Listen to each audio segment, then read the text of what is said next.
Ang kwentong ito ay hango sa totoong buhay. Mula ito sa isa nating kabayan na itago na lang natin sa pangalang Mang Rogelio, taong 1980, Siquijor.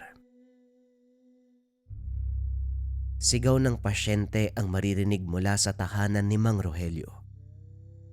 Kasalukuyang nakikipaglaban sa mambabarang na ilang buwan nang ginagambala ang dalagita. 13 anyos pa lamang, pero nararanasan na ang kalupitan ng kadiliman. Hindi talaga tayo matatapos kung hindi ka magsasalita. Simple lang naman ang tanong ko. Wika ni Mang Rogelio, sabay diin ng palito na nakatusok sa daliri ng pasyente. Sumapi sa katawan nito ang kamalayan ng mambabarang, kaso kahit ilang ulit pang tanungin, ayaw magsalita. Matigas ka talaga, ano? O sige, tignan natin kung makakayanan mo to. Nilapatan ng palito ang noo pagkatapos ihipa ng orasyon. Magdudulot ito ng matinding pananakit ng ulo, pero ininda lamang ng mambabarang. Dahil ayaw pa rin, muling naglapat ng palito sa daliri at diniinan. Sa puntong ito, ang kaluluwa ang punteriya. Pilit hinahatak palabas sa katawan. Oo na. Sasabihin ko na. Mahal ko ang dalagang yan pero ayaw niya sa akin. Hindi pumayag ang mga magulang. Kung hindi man siya magiging sa akin, mas mabuti pang magdusa na lang. Aray ko! Talagang animal ka, no? Dinamay mo pa ang bata sa kabulastugan mo. Matanda ka na, kaya wag ka nang kumarengkeng sa mas bata sa'yo. Nakakaya ka. Sa pagkakataong ito, pinatawad ni Mang Rogelio ang mambabarang. Ibinalik ng doble ang sumpa para maranasan ang sariling kalupitan. Hindi nagtagal, nawalan ng malay ang pasyenteng dalaga kasabay ng pag-alis sa katawan ang sapi. Binigyan ng paunang lunas upang magamot ang karamdaman. Papang, ang husay niyo po talaga. Isang pasyente na naman ang napagaling. Tapos may mambabarang na namatay. Ilang araw po ba ang binigay niyong pagdurusa sa halimaw na yun? Tanong ng 15 anyos na anak, si Luis. Mamayang paglubog ng araw, paglalamayan na ang inutil na yon. Nakakainit ng ulo yung rason. Pinadapuan ng sakit ng dalagita dahil ayaw siyang mahalin pabalik. Sino ba naman papayag sa ganon? Si Raulong yan, oo. Yung boses po niya parang kakilala ko eh. Hindi kaya si Mang Pablito yun? Hindi man niya aminin pero halatang mambabarang. Siya naman talaga yun eh. Walang binanggit na pangalan kanina pero makikilala mo sa timbre ng boses eh.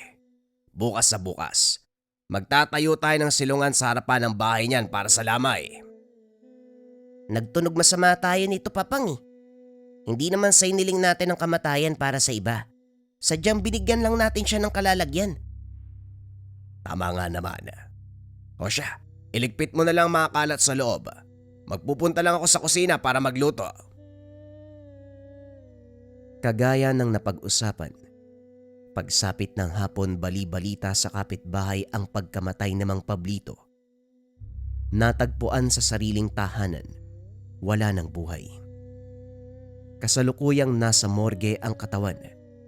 Naghahanda naman ang naiwang asawa para sa pag-aasikaso ng magaganap na lamay. Bilang respeto na rin sa dating pagkakaibigan, nakiramay si Mang Rogelio. Wala namang ni isang naghinala sa kanya. Nakikiramay ako, Aling Pasing. Hindi pa naman masyadong matanda si Paring Pablito pero ito na ang inabot. Napaaga ang pagtawag ng Diyos sa kanya.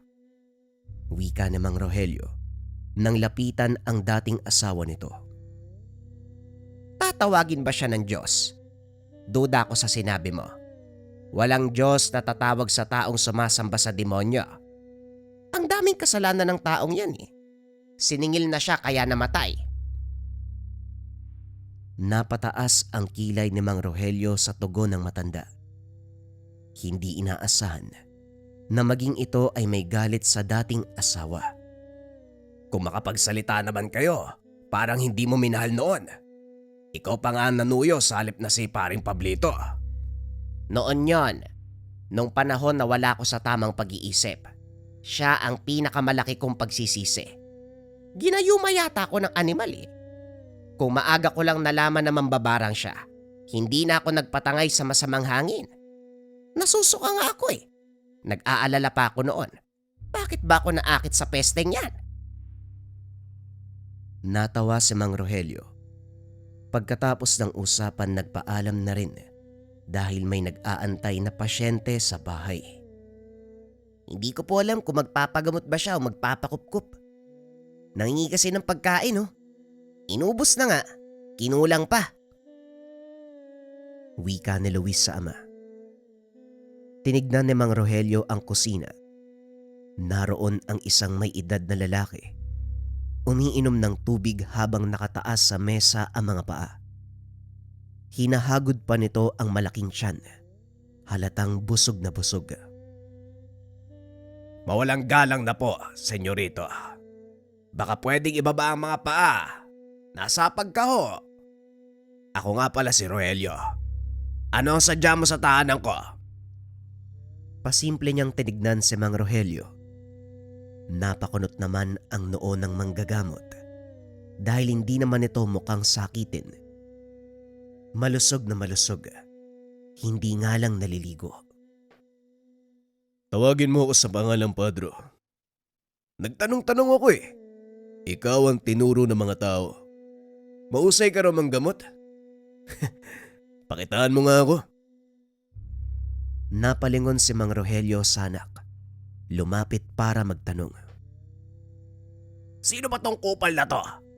Masama ang ugali ah. Saan ba siya galing? Malay ko, basta na lang yung pumasok eh, magpapagamot daw.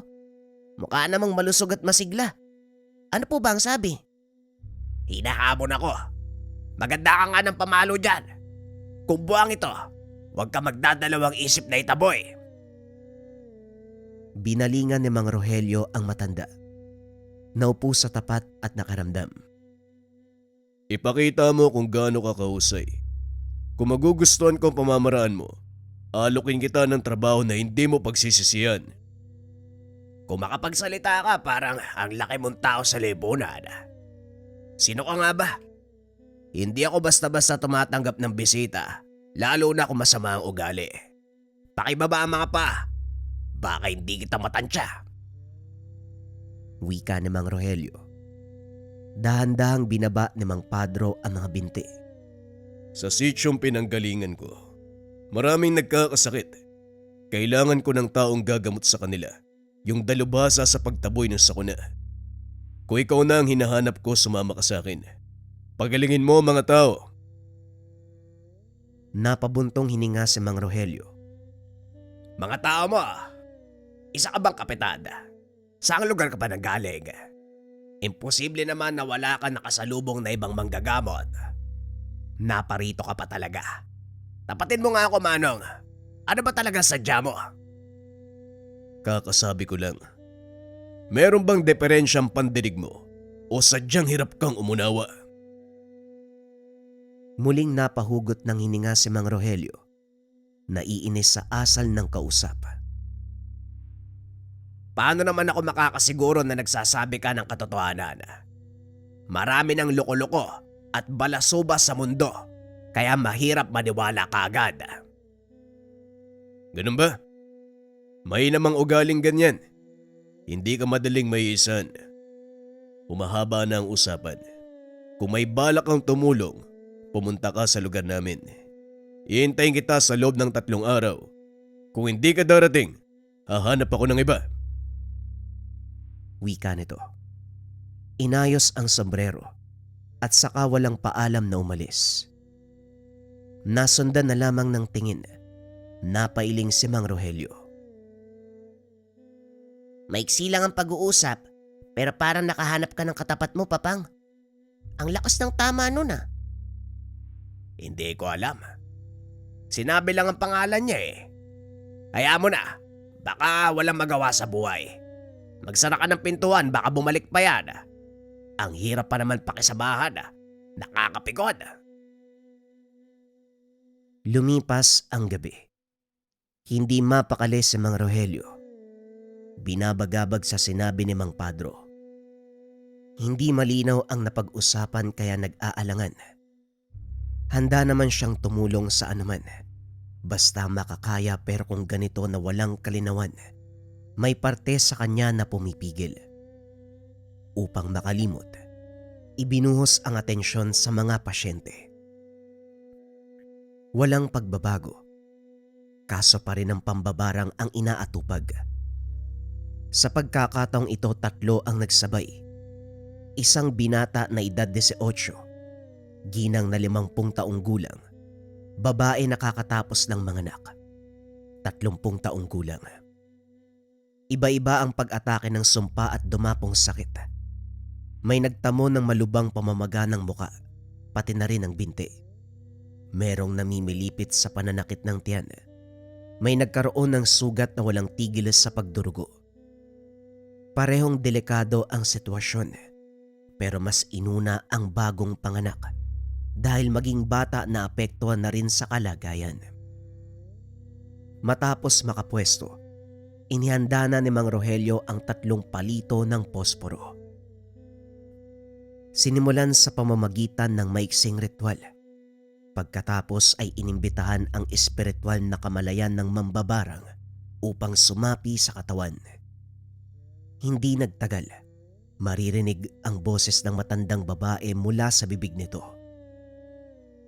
Sino ang tumawag sa akin? Lapastangan! Hindi mo ginalang ang pagpapahinga ko.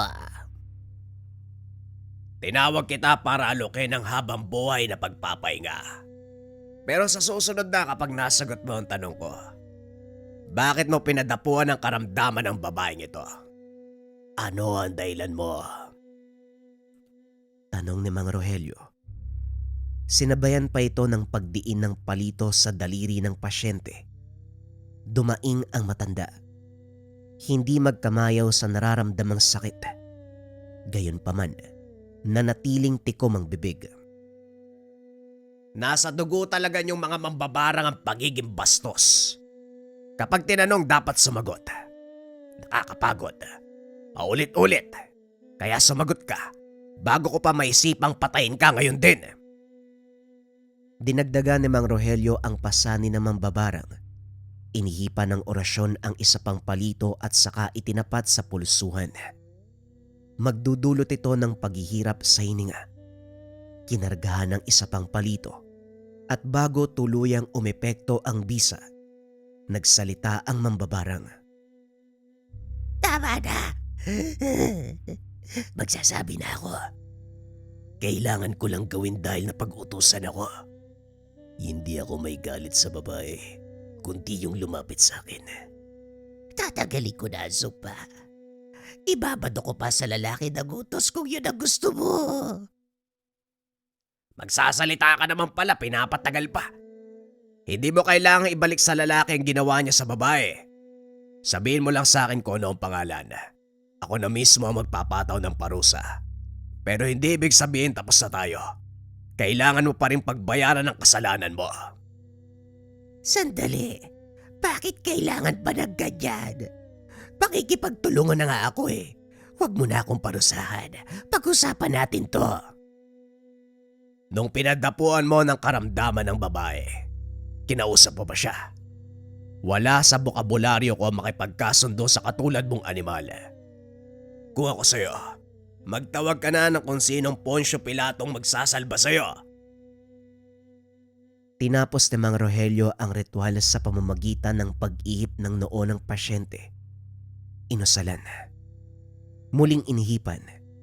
Nawalan ng malay ang babae. Pagkamulat ay bumalik na sa sarili. Inagapan ng karamdaman nito. Pinagpahinga muna sa tabi dahil ang iba naman ang inasikaso.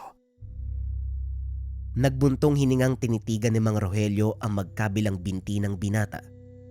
Namamaga ito at nagsusugat. kitang-kita na ang laman. Walang humpay sa pagtulo ang nana. Inuuod na rin. Ang malala pa, napakatapang ng amoy. Naganda ng 3 palito. Kinarga ng orasyon at inilapat sa pasyente.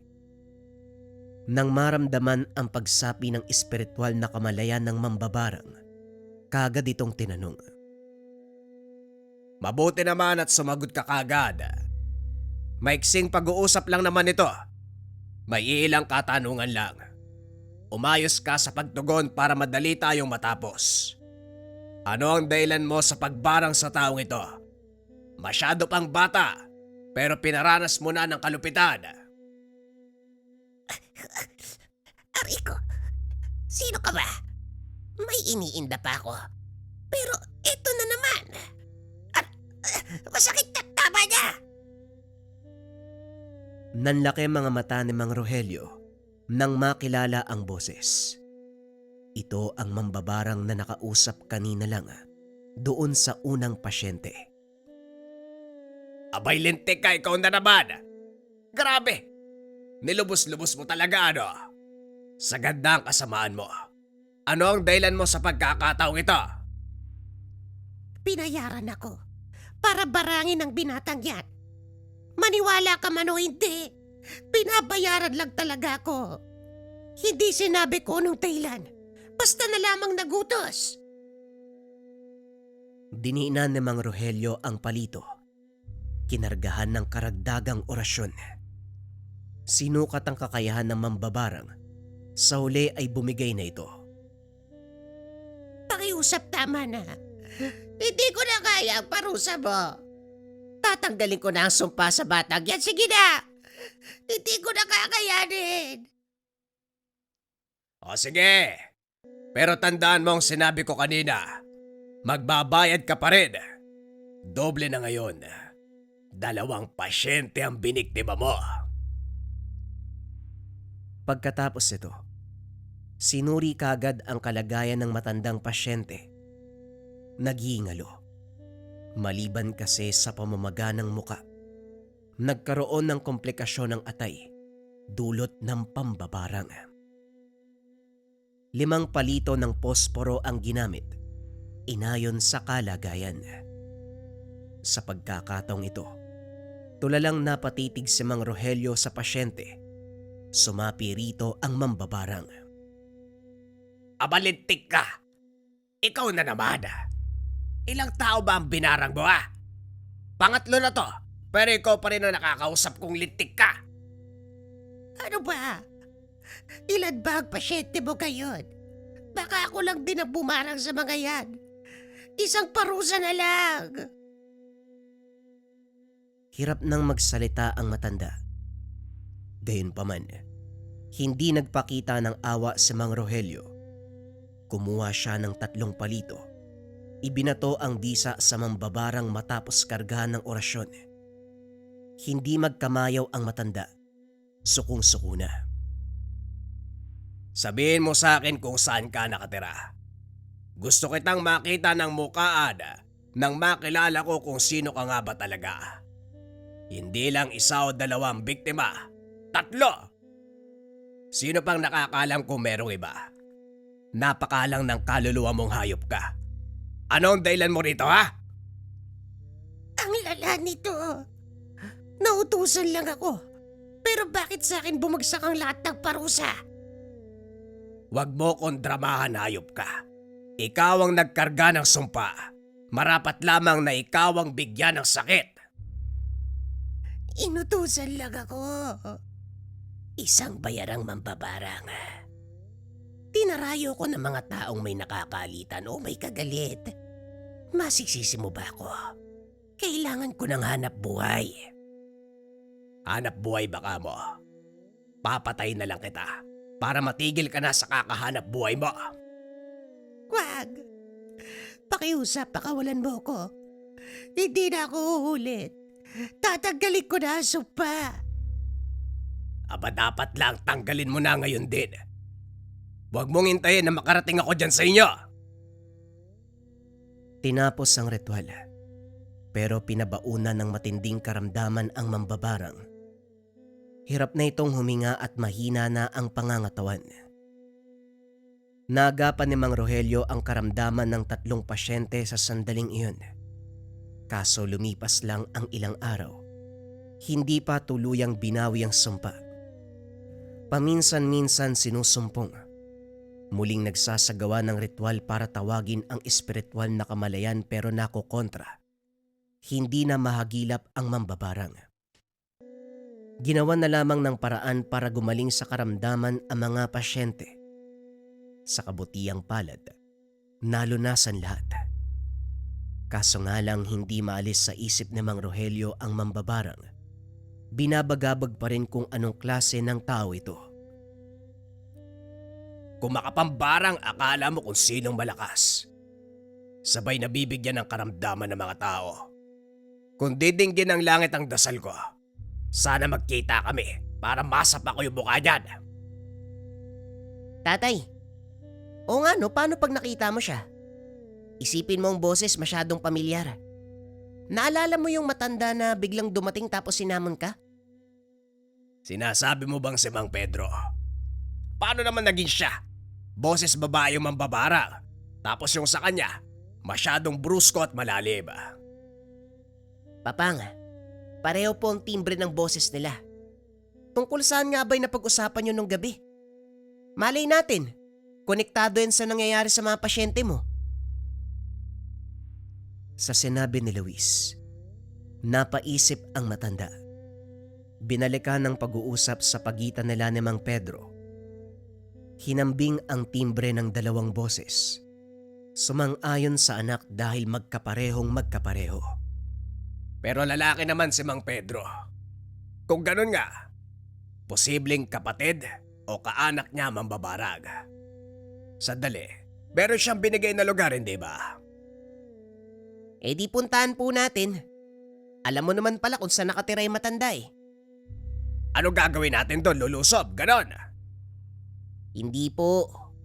Pumayag ka sa gusto ni Mang Pedro. Sakyan mo ang plano niya. Malay natin, may makuha tayong impormasyon na magtuturo kung sino ang mambabarang. Ayos ah. Kahit pangit yung mukha mo, may silbi ka pa rin. O sige, mag-impake ka dahil pupuntahan natin ang matanda. Kung makapangit, akala mo di ako nagmana sa kanya. Pareho lang naman tayo ng muka. Pinuntahan nila ang Karatig Bayan. Nahirapan pang tuntunin ng tahanan dahil sa sukal at walang matinong patutunguhan. Pabalik-balik ng daanan kung saan-saang direksyon kasi itinuro ng mga tambay kaya naliligaw. Gayunpaman, nahanap pa rin sa bandang huli. Lagpas 3 araw kaya hindi na kita kailangan. Nakahanap na ako ng taong gumamot sa aking mga tao. Kakarating nyo lang, pero pwede na kayong umalis. Pasensya na kung hindi ako umabot, pero hindi mo kami pwedeng palisin. May mga katanungan ako tungkol sa importanteng bagay. Sa pakiwari ko kasi, kilala mo ang mambabarang na walang habas sa pambibiktima sa mga pasyente ko. Kagad kinalabit ni Luis ang ama. Pang, hindi naman ganito yung napag-usapan natin. Masyado kang atat. Mambabarang, paano mo naisip na may kinalaman ako sa ganyang klaseng tao? Nabaling ang pansin ng mag-ama kay Mang Pedro. Magkaboses kayo, kaya malaki ang posibilidad na kapatid mo siya o malapit na kamag-anak. Yun lang ba ang batayan mo? Ang babaw mo naman manggagamot. Sa pagkakatanda ko, ang sabi ng mga taong napagtanungan mahusay ka. Magaling sa ganitong larangan. Pero ang batayan napakababaw. Kung talagang wala kang kinalaman, ipakilala mo sa amin ang mga kasama mo sa bahay. Susuriin ko ang katauhan ng bawat isa at kapag nagkamali, alis kami. Inakala ni Mang Rogelio na hindi kakagat ang matanda. Pero laking gulat dahil pumayag ito. Pinagbuksan ang pinto at saka pinatuloy. Wala ni isang naratnan sa loob. Masyadong malinis at iilan lang ang gamit. sakto sa isang tao. Wala po ba kayong kasama rito? Mag-isa ka lang po sa bahay, Mang Pedro? Ako lang mag-isa. Mula pa pagkabinata. Kaya wala kayong mapapala sa pananatili dito. Nagbuntong hininga si Mang Rogelio. Kagad namang bumulong ang anak. Papang, parang nagkamali ako ng hinala. Pasensya na po kung umabot tayo sa ganito. Kung talagang sigurado kayo na magkatimbre kami ng boses na mambabarang, maaari ko kayong tulungan. Marami akong kilala na nag-aaral ng kampo ng kaliwa. May ilang katimbre ko. Pwede ko kayong ipakilala kung gusto nyo. Ano ba talaga ang papel mo sa lugar na ito? Nabanggit mo kasi na naghahanap ka ng manggagamot para sa mga tao mo. Isa ka bang kapitan dito? Hindi. Pero marami akong kakilala at may respeto sa akin bilang tao. Ano na ang balak nyo? Tatanggapin nyo ba ang alok ko o hindi? Kung talagang makakatulong ka sa amin, sige. Pero tandaan mo, kaya kitang parusahan sa sandaling malaman ko na niloloko mo kami. Huwag mo kong pagbantaan. Hindi ka naman nakakatakot. May bakanting kwarto dyan sa kabila. Doon kayo matulog. Hindi dinadalaw ng antok si Mang Rogelio, gawa ng namamahay. Samantalang ang anak ay himbing na himbing. Bubuksan na sana ang bintana nang marinig ang usapan sa labas. Nakilala niya ang boses ni Mang Pedro. Ganun na lamang ang panlalaki ng mga mata. Dahil ang isa pang boses, kagayang-kagaya ng samambabarang. Hiningian kita ng tulong, pero hindi ka bumisita sa akin. Tignan mo ang kalagayan ko ngayon, Pedro. Kalahati na lamang ng katawan ko ang buhay dahil sa pesteng manggagamot na yon. Mabuti na lang nagawa ko pang kontrahin bago ko tuluyang napatay ng sumpa niya. Magkapatid ba talaga tayo? Hindi mo na ako kinilala. Ang pagiging magkapatid natin, yan ang pinagsisisihan ko sa tanang buhay na mayroon ako. Nakakasuka ka. Alam mo yan. Ang pagiging mambabarang mo ang pinakakinakagalit ko. Pilit kong iniwasan na masundan ng yapak ng mga magulang natin pero ito ka. Niyayakap mo ang kasamaan. Para alam mo, may pinatuloy akong manggagamot. Ikaw ang hinahanap niya. Humanda ka dahil nalalapit na ang kamatayan mo. Hayop ka. Wala kang puso. Wala kang awa sa kapatid mo. Isusumpa kita. Isusumpa kita. Dali-daling lumabas si Mang Rogelio upang hulihin ang mambabarang, kaso si Mang Pedro na lamang ang naabutan. Tama nga ako. Kapatid mo ang mambabarang. Alam mong siya ang pakay ko, pero bakit mo pinatakas? Wala sa usapan na kasama ako sa paghuli. Tutulong lang ako. Magbibigay ng paraan para makilala mo mambabarang. Ginawa ko na. Pinatawag ko si Pamela para sa'yo. Pero nasa iyo kung hahabulin mo ngayon o mag-iintay ka ng umaga. Bakit? Anong meron sa umaga? Kinuha ko ang palito mo. Lihim na isinilid sa bulsa ni Pamela. May kargang orasyon yon, hindi ba? At kung tama ako ng pagkakatanda sa gamit na ito, mas epektibo ang bisa sa oras na sisikat ang araw. Tama ka. Pero ibang pamamaraan yan. Ang kinarga kong orasyon sa mga palito ay kamatayan. Swerte kung aabutan pa ng umaga ang kapatid mo. Huwag mo nang hilingin dahil baka matatagalan pa ang sadya mo sa lugar na ito. Ginising ni Mang Rogelio ang anak. Pagkatapos ay dali-daling pinuntahan ng tahanan ng mambabarang. Nakatirik ang maliit na kubo sa kasulok-sulukang bahagi ng kagubatan. Wala pang matinong daan at kung hindi makikiramdam sa paligid, madadali ng asong ligaw. Narating nila ang tahanan Sa bakuran pa lamang malakas na ang presensya ng mambabarang. Nakataas ang depensa nito. Nagpainit sa dalang palito ni Mang Rogelio. Kita mo nga naman, nakahanda na ang matandang to. Luis, diyan ka lang. Huwag lumagpas sa baging ito dahil may sumpa ng barang. Maging si Mang Rogelio ay maingat sa paghakbang. Hindi rin basta-basta nilanghap ang hangin dahil nagkalat ang sumpa ng barang. Hindi nagtagal. Lumabas ang matandang babae. May dalang mga gamit. Gulat nang makita sila. Kumusta ka naman? Ilang beses na tayo nag-usap. Siguro naman nakikilala mo ko. Hindi nakapagsalita ang mambabarang. Panay ang paglunok. Natatakot. Sa kabila nito sinubukang kalabanin ang manggagamot. Binato ng orasyon si Mang Rogelio, kaso nga lang madaling nakontra. Sunod-sunod ang atake ng mambabarang, pero lahat ng iyon ay walang tumama. Hindi ganong kalakas dahil baldado na rin ito. Paralisado ka na nga. Ang lakas pa rin ng loob mo. Baka gusto mong buong katawan ng manigas para magbuka kang tuod.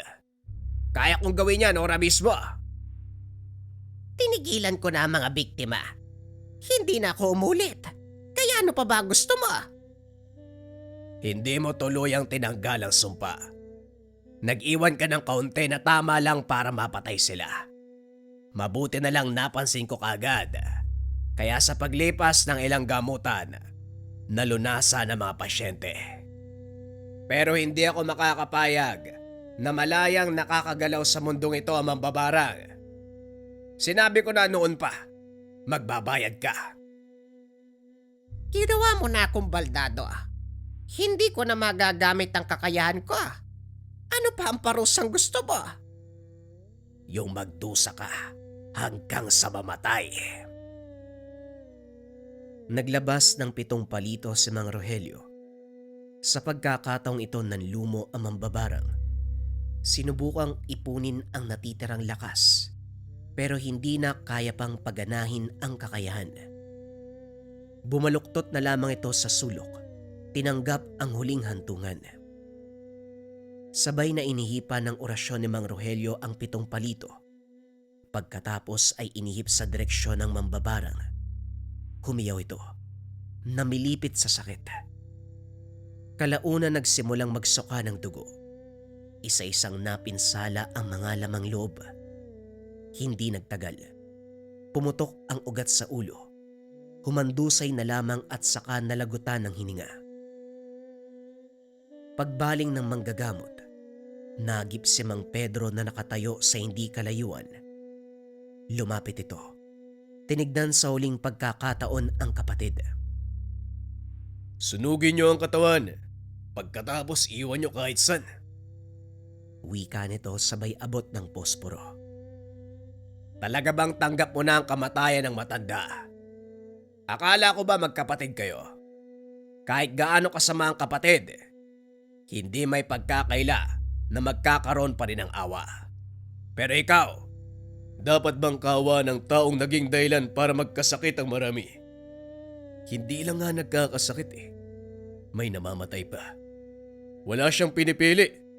Kahit kadugo bibiktimahin. Ipinanganak kaming magkapatid. Pero kailanman hindi ko siya kikilalanin.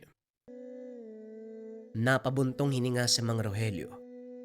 Naintindihan ang himutok ng matanda. Katulad ng sinabi nito, sinunog nila ang katawan at saka inilibing sa silong ng tahanan. Pagkatapos magpaalam ay umuwi na rin sila. Habang tanaw ang malawak na taniman sa bakuran, napailing na lamang. Hindi makapaniwala si Mang Rogelio na makakaengkwentro ng ganong klase ng magkakapatid. Ang isa ay kampo ng kaliwa, samantalang ang isa, humiling na merong maglakas ng loob sa pagligpit nito. Masama man kung titignan ang ganitong relasyon, lalo pat magkakapamilya. Sang-ayon ang manggagamot kay Mang Pedro. Kahit kaduguman natin ang tao, Kung pumanig sa kaliwa, huwag tayo magdadalawang isip na patayin. Lalong-lalo na kung sila ay nagiging perwisyo sa ating kapwa. Ang susunod nating mga kwento ay tungkol sa gabay medalyon at mutya ng putik. Para ito sa mga kabayan natin na gustong magmarathon. Simulan na ang storya. Ang kwentong ito ay hango sa totoong buhay.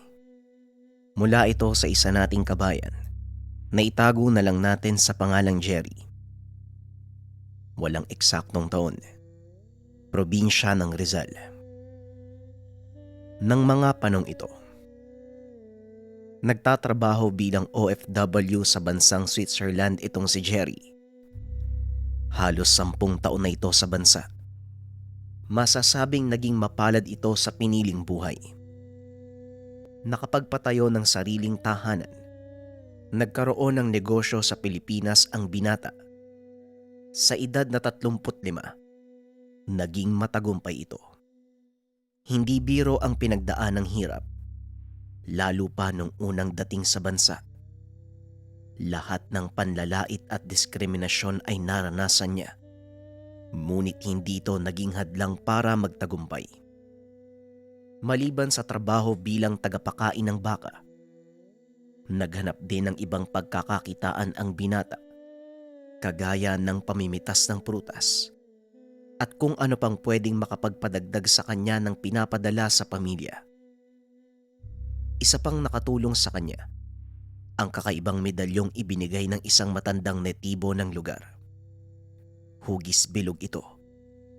May nakaukit na simbolo na ayon sa matandang nagbigay, ang ibig sabihin, gabay sa paglalakbay. Simula nang mapasa kamay ito ni Jerry, ni minsan hindi ito nawalan ng pagkakakitaan. Naging mas maayos ang pakikitungo sa kanya ng ibang kasama sa trabaho.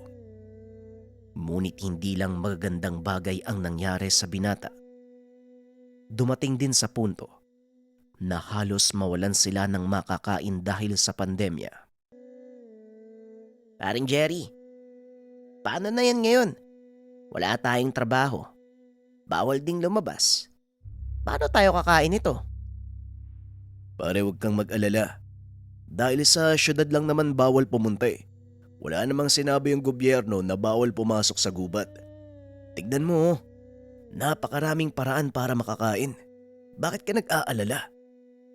Ang mabuti pa, kunin mo yung basket dun sa likod at mamimitas tayo ng prutas. Maunguha din tayo ng kabuti. Hanga ang mga kasama nito sa kakaibang pamamaraan ng binata. Ni minsan hindi nila ito nakita ang nag-alala. Pare, hindi ka ba natatakot na baka wala na tayong mapadala sa pamilya natin? Habang namimitas ng prutas. Medyo nag-aalala din. Pero malaki kasi yung tiwala ko sa Diyos eh. Alam kong hindi niya tayo papabayaan. Matapos makuha ang mga kailangang pagkain, kagad nang umuwi ang dalawa. Pagdating sa kanilang tinutuluyan, pinagsaluhan ng mga kasama ang kanilang dalang pagkain. Masaya si Jerry sa tuwing makikitang nakangiti ang mga kasama. Alam nito sa sarili na kahit papano nakapagbibigay siya ng pag-asa sa mga ito. Ngunit isang pangyayari ang naganap.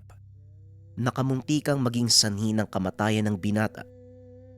Ito ay nang minsan silang mamingwit kasama ang ilang kaibigan. Naganap ng magandang pwesto ang mga ito. At dahil malakas ang agos sa ilog, pinili nilang umakyat sa bandang itaas. Nang marating nila ang bahagi kung saan medyo mabagal ang agos, nagsimulang mamingwit ang pangkat.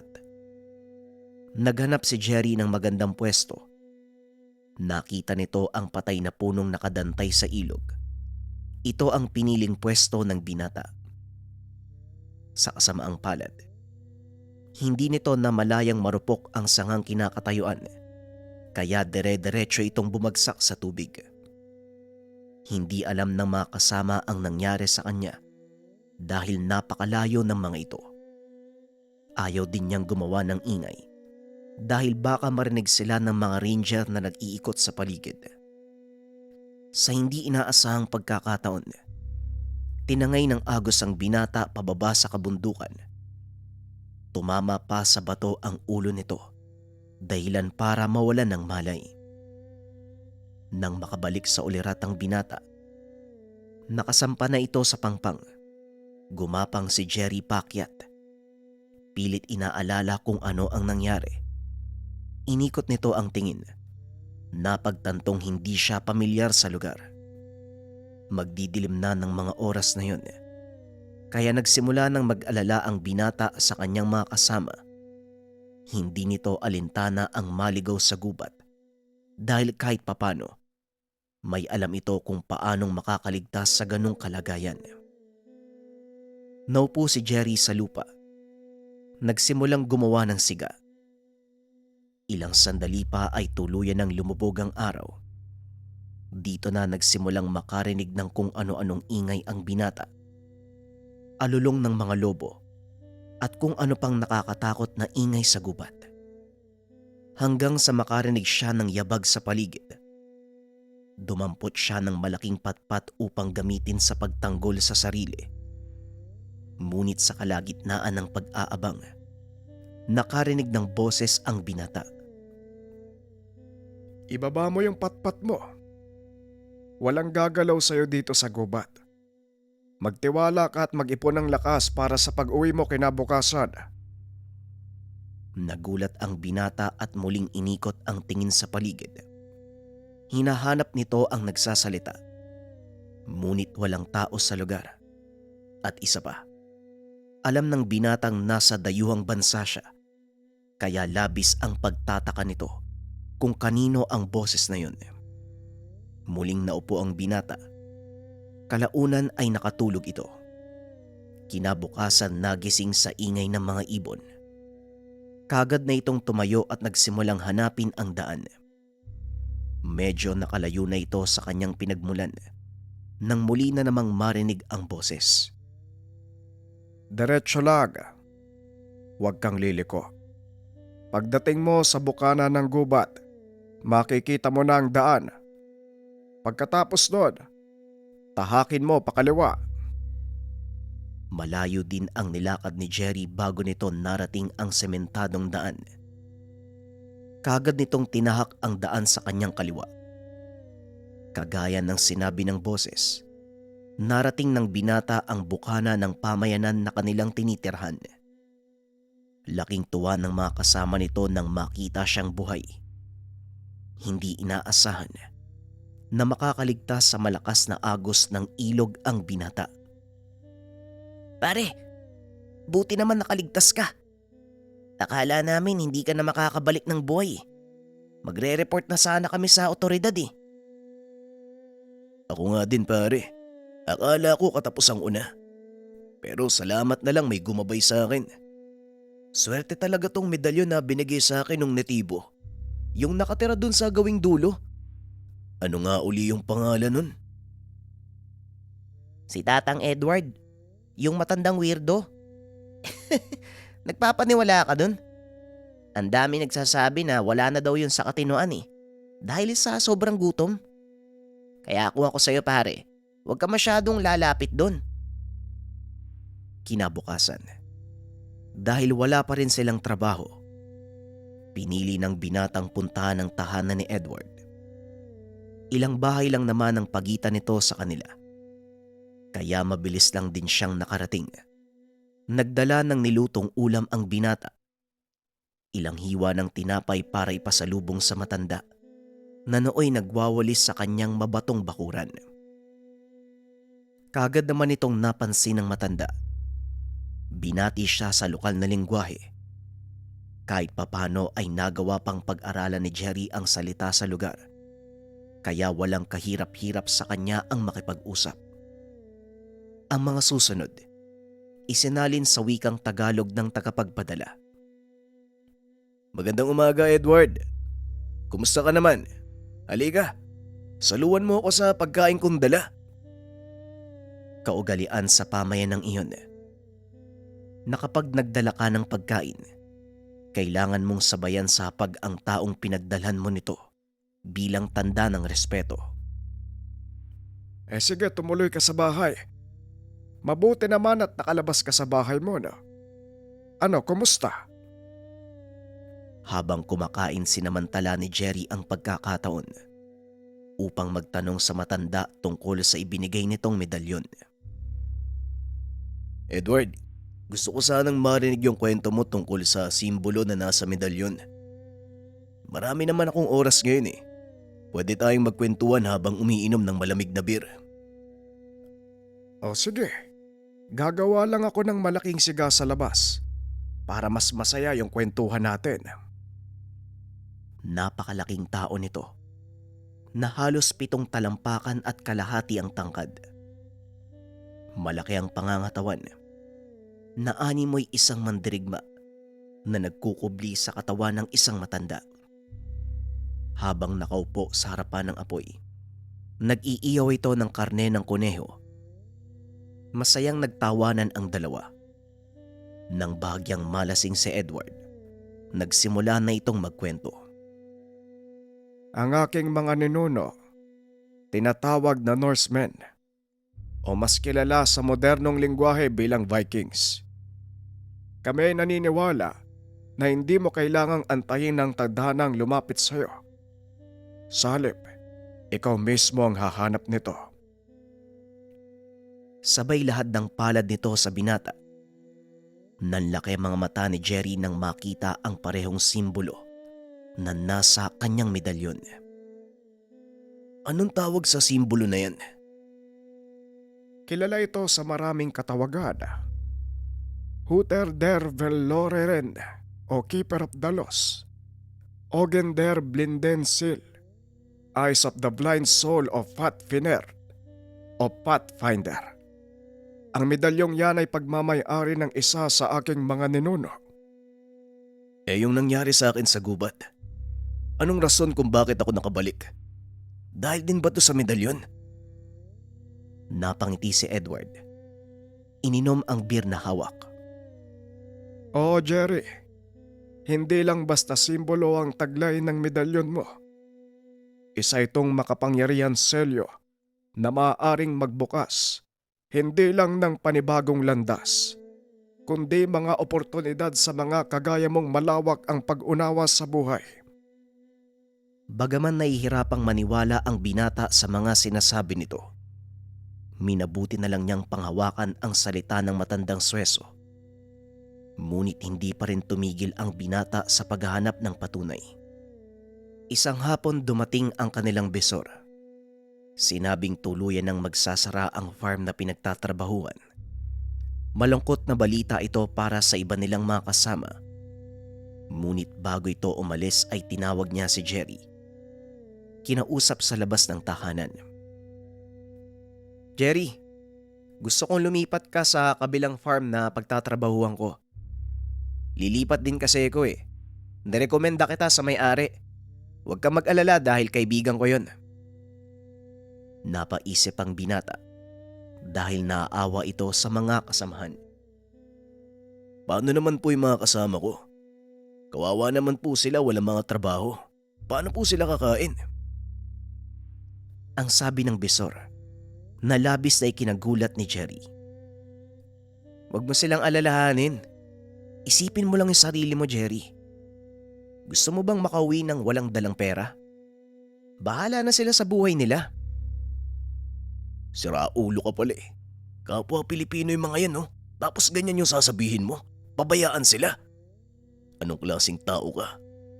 Ikaw ang bisor namin dito at sa'yo kami umaasa. Kahit papaano naman sana magkaroon ka ng awa sa mga kababayan mo. Diyan ka na nga. Sabay lakad papasok sa tahanan. Kinausap nito ang mga kasama. O pre, anong sabi sa'yo ni Bisor? Parang nagtalo pa kayong dalawa. Gusto niya akong kunin sa lilipatan niyang farm. Pero iiwan niya kayo. Hindi naman ako makakapayag ng ganun no. Magkakasama tayo dito. Kaya kung magugutom kayo, mas pipiliin kong magutom ng kasama niyo. Pero pare, paano naman yung pamilya mo? Huwag mo kaming alalahanin. Tama naman si Bisor eh. Isipin mo yung sarili mo. Pre, yung pamilya ko nasa maayos na kalagayan. Hindi na nila kailangan ng suporta. Sarili ko na lang yung inaalala ko dito eh. At kayo bilang kasama ko. Kaya naman kung papayag kayo, sabay-sabay tayong uwi ng Pinas pagkatapos itong pandemya. Akong bahala sa inyo. Sa ngayon tiis muna. Sana lang gabayan tayo ng Diyos na makahanap ng matinong trabaho. Malakas ang pananalig nito sa Diyos. Alam niyang hindi siya papabayaan. Kaya naman hindi niya tinanggihan ang alok ng Bisor. Pinili nitong magtiis kasama ang mga kapwa Pilipino. Ilang buwan ang lumipas. Wala pa ring pagbabago. Hindi pa ibinababa ng pamahalaan ang alerto ng pandemya sa lugar. Ngunit isang hapon, habang nagsisibak ng kahoy na gagamiting pampainit sa kanilang tahanan, may magarang sasakyang dumating. Meron ding isang swesong nakasuot ng magarang damit. Ang mga usapan ay isinalin sa wikang Tagalog. Magandang umaga. Dito ba nakatira si Jerry? Ako po yung hinahanap nyo.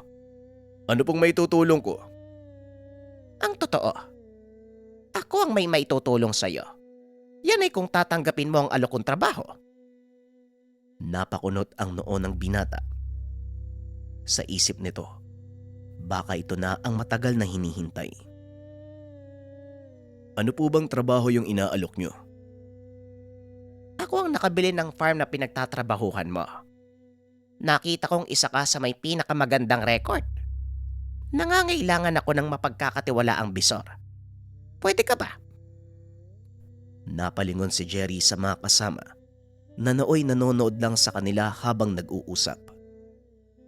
Kung kukunin niyo po akong Bisor, mangangailangan po ko ng mga mapagkakatiwalaang tao. Yung kabisado ko yung ugali. Mahirap po kasi makisama sa mga bagong tao eh. Napangiti ang sweso. Tinitigan ang mga kasamahan ng binata. Ayusin nyo na ang mga gamit nyo. Lilipat kayo sa bagong tahanan. Mas malapit sa farm. Mas malaki. Magugustuhan nyo ang lugar. Napatalon ang binata dahil sa sobrang saya. Dali-dali itong tumakbo papasok ng tahanan. Ibinalita sa mga kasamahan ang napag-usapan nila ng sweso. Hindi nila inaasahan ang magandang balita at laking pasasalamat ng mga kaibigan ng binata dahil hindi sila nakalimutan. Salamat talaga pare ah. Sa totoo lang, naniniwala na ako dyan sa medalyon mo.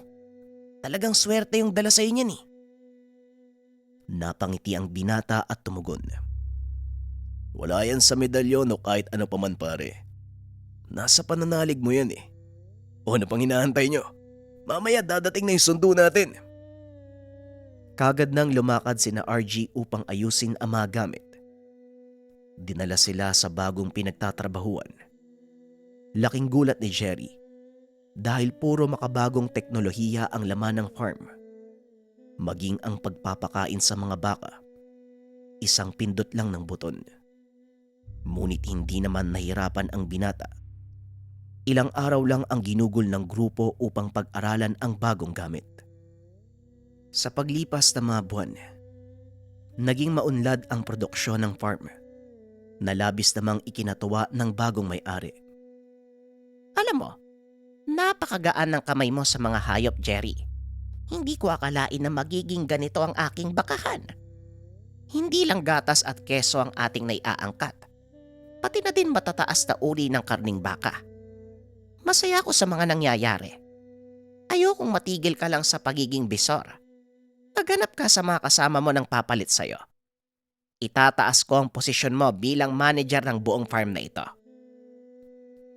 Hindi makapaniwala ang binata sa nangyayari. Ilang beses pa nitong sinampalang muka para lang mapatunayan na hindi siya nananaginip. Maging ang mga kasama nito, hindi rin makapaniwalang bawat isa sa kanila pinagkalooban ng sariling sasakyan ng may-ari. Ibang klase talaga yung swerte mo pare ah. Salamat kasi dinamay mo kami sa pag-angat mo. utang namin sa'yo kung anong meron kami ngayon. Napangiti ang binata at tumugon. Uy, wag mo kong isama sa pagyaman mo. Hindi ako yung may gawa niyan. Bunga yan ng kasipagan nyo. Kaya labas ako dyan. Naging maganda ang pamumuhay na mga kasama ni Jerry. Ang ilan sa kanila ay nagawa pang dalhin ang kanilang pamilya sa Switzerland para doon na mamuhay.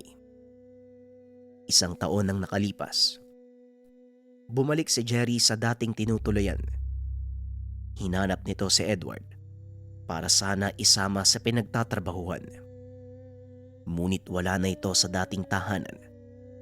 Nagtanong ang binata sa paligid. Laking gulat nito dahil walang nakakakilala sa matanda. May mga nagsabi pang matagal nang walang nakatira sa lugar. Hindi makapaniwala ang binata sa mga narinig. Mabuti na lang. May hawak itong litrato kasama si Edward. Ipinakita niya ito sa mga nakakatanda. Nanlaki mga mata nang makita ang larawan. Ayon sa matandang nakausap ni Jerry, mahigit 2 taon nang patay ang matanda. Hindi Edward ang pangalan nito, kung hindi Desmond. Kilalang mangkukulam ang matanda mula sa tribo ng mga Norse.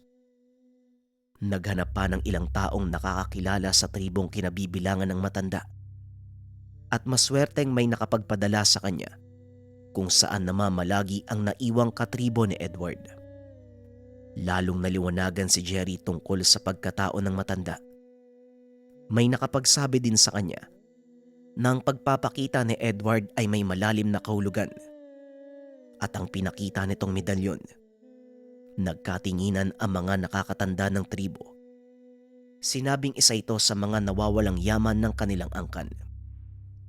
At ang taong nakilala ng binata, isa sa kinikilalang pinuno ng grupo. Ito ang napiling tagapangalaga ng medalyong gabay. Isinauli ng binata ang medalyon, ngunit mariing tumanggi ang nakakatanda. Ang rason ng mga ito, siya ang piniling tagapagmana ng medalyon. Ikaw ang pinili ni Desmond na magmay-ari ng medalyon na yan. At ang tangi naming hiling, sa oras na kailangan mo itong ipasa, siguraduhin mong karapat-dapat ang susunod na magmamay-ari nito. Ito ang mga huling salitang binitawan sa kanya ng pinuno ng tribo. Kaya naman mas lumakas ang pananalig nito sa hawak na gamit. Ilang taon pa ang lumipas. Tuluyan ang nawala ang banta ng pandemya sa bansa. Kaya naman pinili ng binatang umuwi sa Pilipinas upang magbakasyon. Ngunit bumalik din ito upang ipagpatuloy ang trabaho. Sa paglipas ng panahon, mas lalong naging maunlad ang pamumuhay ni Jerry, na naging daan upang makatulong siya sa maraming kababayan. Ito ay dahil sa pagsisikap at sa tulong na ibinigay sa kanya ng medalyong gabay. Ang kwentong ito ay hango sa totoong buhay. Mula ito sa isa nating kabayan na itago na lang natin sa pangalang Berto. Walang eksaktong taon. Probinsya ng Antique. Berto, ano na naman ba ginawa mo sa kabisera? Laman pulutan ka ng mga manginginom sa bayan. Wala ka ba talagang gagawing matino, aba? Palagi mo na lang kaming inilalagay sa kahiyan ng nasira mong nanay. Ito ang mga salitang kadalasang gumigising kay Berto tuwing umaga. Palagi itong nabubungangaan ng kanyang ama dahil na din sa katigasan ng ulo. Simula nang yumao ang ina, tila nawala na ito sa tamang landas. Palaging nasasangkot sa gulo, laman ng kulungan. Kung hindi dahil sa ninong nitong hepe ng pulis, hindi makakalabas ang binata. Yan ka na naman, tay. Ang aga-aga ang ingay mo eh. Paanong hindi mag-iingay, Aber? Kung hindi pa sa akin sinabi ng ninong Arturo mo na nakulong ka na naman, hindi ko pa malalaman. Tay, Tinanong mo ba si Ninong kung bakit ako nakulong? At bakit niya ako pinalabas? Hindi, di ba? Sabay bangon sa higaan. Ano bang nangyayari sa iyong bata ka? Bakit ka ba nagkaganyan? Hindi po ako magkakaganito kung hindi namatay si nanay. Kagaya ng ipinangako ko bago siya ilibing, hindi ako titigil hanggat hindi ako nakakaganti. At upang lubos na maunawaan ang kwento, aatras tayo ng 5 taon. Nang mga panong ito, kasalukuyang hepe ng kapulisan ang ama ni Berto na si Mang Kitong. Masayang namamasyalang mag-anak nang biglang harangin ng mga hindi kilalang kalalakihan ang kanilang sinasakyan. Pinagbabaril ng mga ito si Mang Berto. Napuruhan ang kanyang ina na naging sanhi ng pagkamatay nito. Kitang-kita ni Berto kung paanong tinapos ng mga mananambang sa kanila ang kanyang ina. Nagawa pa nitong bunutin ang baril ng kanyang ama na noon ay walang malay. Binaril nito ang isa sa mga kalalakian. Tinamaan sa kanang pisngi na nag-iwan ng malaking pilat. Ito ang naging palatandaan ng binata. Simula ng araw na yon, hindi tumigil si Berto sa paghahanap sa mga taong pumatay sa kanyang ina. Napuno ng galit at paghihigante ang kanyang puso hanggang sa tuluyan na itong mapariwara. Ngunit sa kabila ng pagiging sanggano nito, hindi naman maikakaila ang likas na kabutihang loob ng binata. Kadalasan nasasangkot ito sa gulo dahil lang sa pagtulong sa ibang tao. Balik tayo sa kasalukuyan. Pinaliwanag sa akin ng ninong mo kung anong nangyari. Tama ka. Maraming tawang nagpapasalamat dahil nasawata mo yung mga magnanakaw sa bangko. Pero marami din ang nagreklamo dahil nasira mo ang mga ari-arian nila. Hindi porket hindi ka tinatabla ng bala, isusubo mo na sa peligro ang sarili mo. Ay nako, kapag nalaman ng tiyo Diokno mo ang ginagawa mo sa ibinigay niyang mutya, paniguradong babawiin niya yan. Tama ang inyong narinig. Hindi tinatabla ng bala itong si Berto. Isa sa mga angking kakayahan ng mutya ng putik na ibinigay sa kanya ng kaibigan ng ama, na ang pangalan ay Mang Diokno. Isa itong antengerong mula sa Masbate. Ipinagkaloob nito ang mutya ng putik kay Berto dahil sa kagustuhan nitong makapagigante. Palagi itong napapahamak. Ang pangunahing dahilan ni Mang Diokno kung bakit niya ibinigay ang mutya sa binata ay para sa proteksyon. Ngunit kalaunan, natuklasan ni Berto ang ilan pang kakayahan nito na siyang ginamit ng binata upang hanapin ang mga taong pumatay sa kanyang ina. Alam kong maiintindihan ni Mang Diokno kung bakit ako nagkakaganito, tay. At sana kayo din po. Berto anak, hindi tayo dapat mabuhay sa galit at paghihigante. Kung minsan, kailangan nating matutunang magpatawad. O tay, minsan kailangan nating magpatawad. Pero minsan din, kailangan natin ng kamay na bakal para mabigyan ng hustisya ang mga pangyayaring hindi kayang aksyonan ng mga nasa pwesto.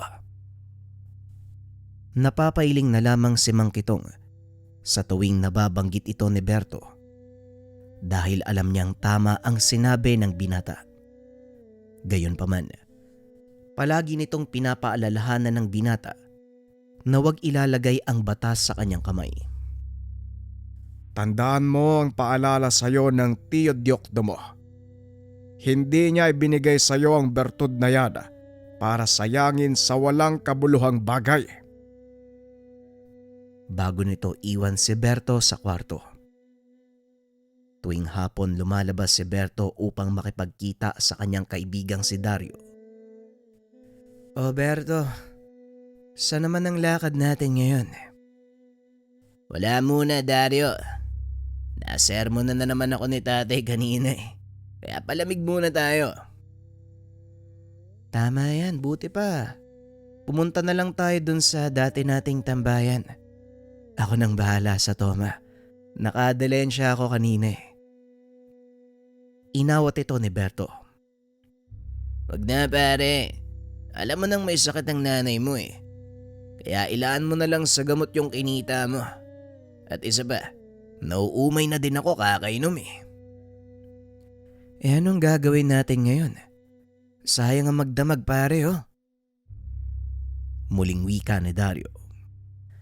Oo nga no. Bueno, bakit hindi kaya tayo pumunta doon sa plaza?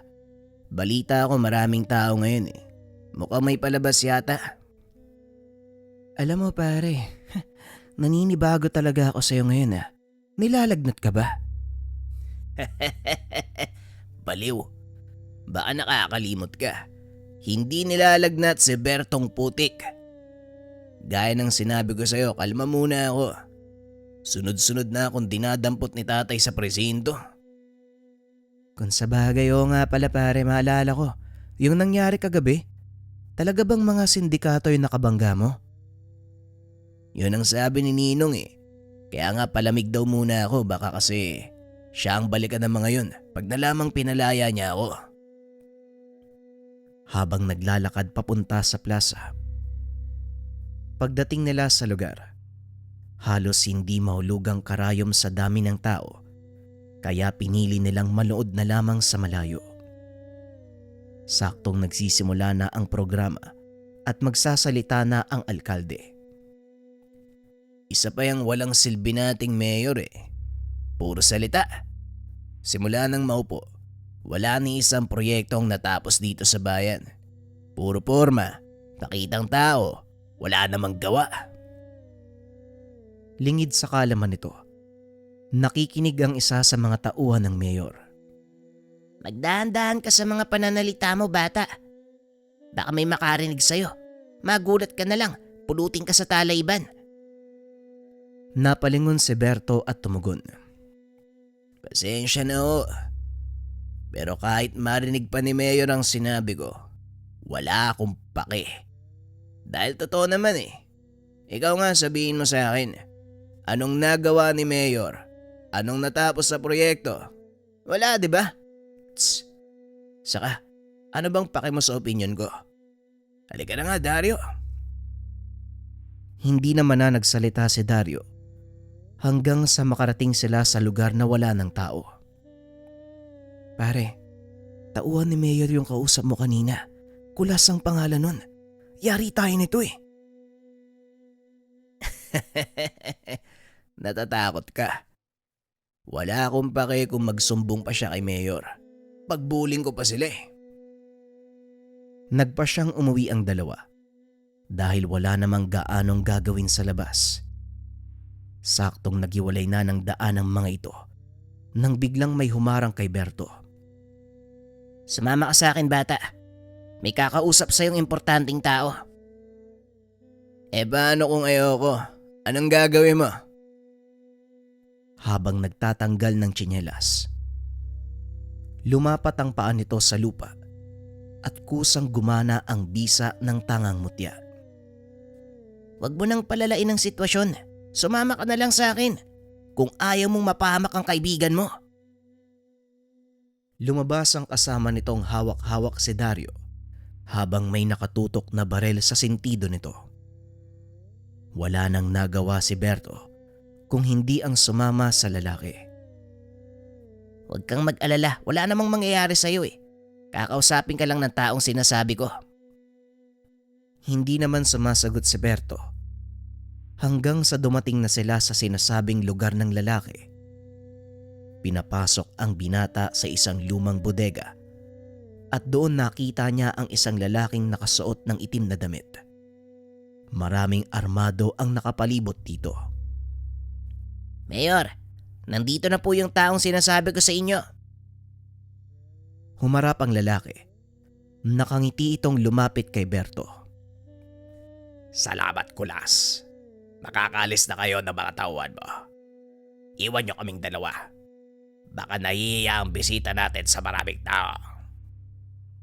Napagtanto ni Berto na ang taong kaharap ay walang iba kung hindi ang mayor. Anong kailangan mo sa akin? Wala ka mapapala, mahirap lang ako. Ako, walang kailangan. Pero ikaw ang may kailangan sa akin. Hindi ba anak ka ng dating hepe ng bayan? Napatay ang nanay mo sa pananambang. At alam kong hinahanap mo ang mga taong pumatay sa kanya. Alam mo, pwede kitang tulungan eh. Yan ay kung makikipagtulungan ka sa akin. Di may kailangan ka nga. Pasensya na pero hindi ko kailangan ng tulong mula sa'yo. Kaya kong kumilos mag-isa eh. At saka, bakit ba kailangan mo ng tulong ng isang kagaya ko? Hindi nalingid sa akin ang kakayahan mo, bata. May ilang taong nakapagsabi na nakaengkwentro ka nila at hindi ka daw tinatabla ng bala. Yan ang gusto kong mapatunayan. Tss. Naniniwala pala kayo sa mga chismis, Mayor. Kaya pala walang nangyayari sa bayan. Magdaan-daan ka sa pangiinsulto mo, bata. Kayang-kaya kitang tirisin. Di subukan mo, Mayor. Hindi naman ako natatakot sa'yo eh. Yan ang gusto ko. Palaban. Pag-isipan mong mabuti ang alok ko. Dahil sisiguraduhin ko sa'yo, hindi ka lang makakaganti sa mga taong pumatay sa nanay mo. Kikita ka pa ng pera. Biglang natigilan si Berto sa sinabi ng mayor. Kagad na itong nagpatuloy sa paglalakad. Hinarang siya ng mga tauhan. Hayaan mo siya, Kulas. Bibigyan natin siya ng pagkakataong mag-isip. Kagad ding tumabi ang mga tauhan nito. Hinila ni Berto ang kamay ni Dario at nagpatuloy na sa paglabas sa lugar. Ano bang pinag-usapan niyo ni Mayor, pare? Iniinganyo ako ng taong yun na magtrabaho sa kanya. Ang kapalit daw, tutulungan niya akong makapagigante sa mga pumatay kay nanay. Nako pare, huwag kang magpapadala sa matatamis sa salita ng taong yan. Paniguradong gagamitin ka lang din niya. At sa uli, kapag wala ka ng pakinabang, siya mismo ang papatay sa'yo. At alam ko ring sa oras na wala siyang mapala sa akin, guguluhin ng taong yan ang buhay ko. Kaya kailangang malaman ni tatay ang lahat para makagawa ako ng hakbang. Pagkatapos ang pag-uusap, kagad na ding umuwi si Dario. Naiwang mag-isa si Berto. At sa hindi inaasahang pagkakataon, nakasalubong nito ang taong nagbigay sa kanya ng bertud, si Mang Diokno. Berto, ikaw na ba yan, iho? Mabuti naman at nagkasalubong tayo. Medyo nalilito na ako sa lugar nyo eh. Ang laki ng pinagbago simula ng huli kong nagpunta. Napangiti naman si Berto dahil tamang-tama ang dating nito. Tia Diokno, mabuti naman napadalaw kayo. Malapit naman na tayo sa bahay. Tara, siguradong matutuwa si tatay. At kagad nang umuwi ang dalawa.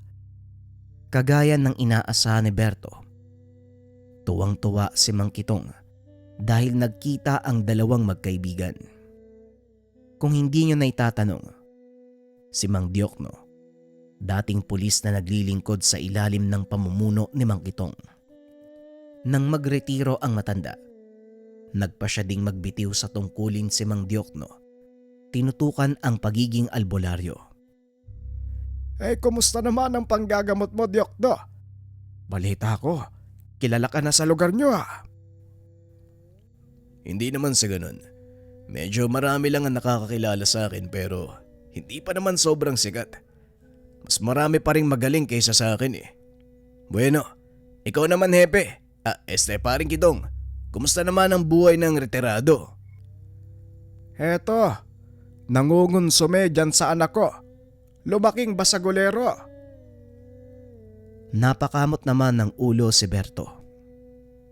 Yang ano naman tay. Alam mo naman ang dahilan ko, Tio Diokno, di ba? Nako Berto, baka naman inaabuso mo ang bertud na binigay ko sa'yo. Siguradong alam mo kung ano ang magiging kapalit niyan, hindi ba?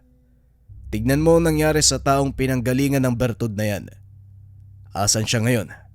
Ayun, nakikipagpatentero kay kamatayan. Ang tinutukoy nito ay walang iba, kung hindi ang kilalang antingero mula sa bahagi ng Luzon.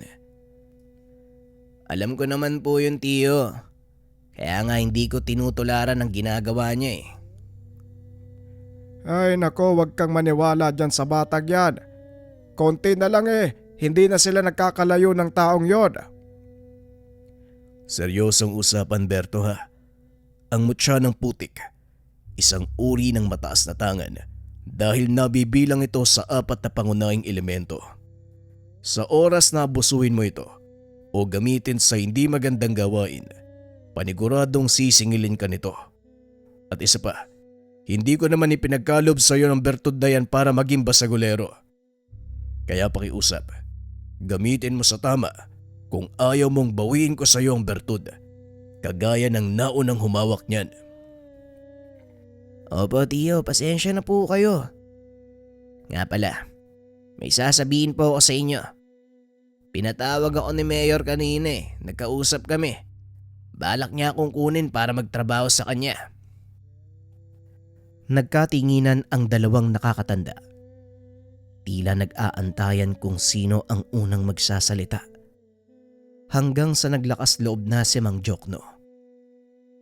Sasabihin ko sa iyo ngayon palang, Berto. Halangang kaluluwa ng taong yun. Bago pa man siya maupo bilang mayor, ilang beses nang nasangkot sa malaking krimen ng taong yan. Kaya kung ako sa iyo, mag-iingat ka. Nakagad namang pinasigundahan ng ama. Tama ang Tio Diokno mo. Maging ang Tio Arturo mo, minsan na din siyang nakabangga. Kaso nga lang, hindi umubra ang bangis niya sa tapang ni Arturo. Alam ko naman po yun, tay. Kaya nga sinasabi ko to sa inyo para humingi ng payo. Kung anong pwede kong gawin. Delikado din kasi ang lagay nyo kung sakaling tanggihan ko ang alok niya. Tanggihan? Sino nagsabing tatanggihan mo siya?